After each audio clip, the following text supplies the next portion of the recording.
தென்னீராடும் பலர் தன் இன்னுயிரை தந்து பெற்றதுதான் சுதந்திரம்.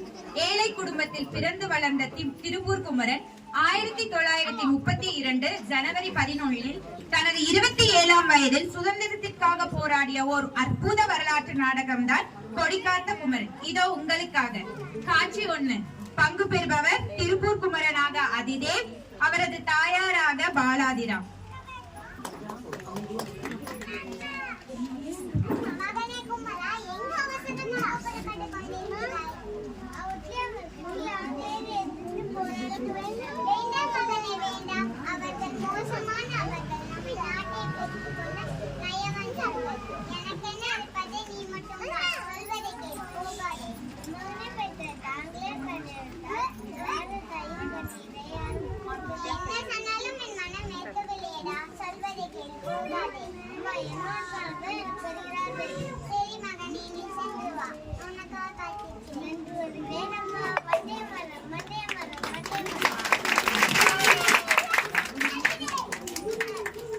காட்சி 2. பங்கு பெறுபவர்கள் திருப்பூர் குமரன், சுதந்திர போராட்ட வீரர், பிரிட்டிஷர்ஸ் அண்ட் போலீஸ்மேன்.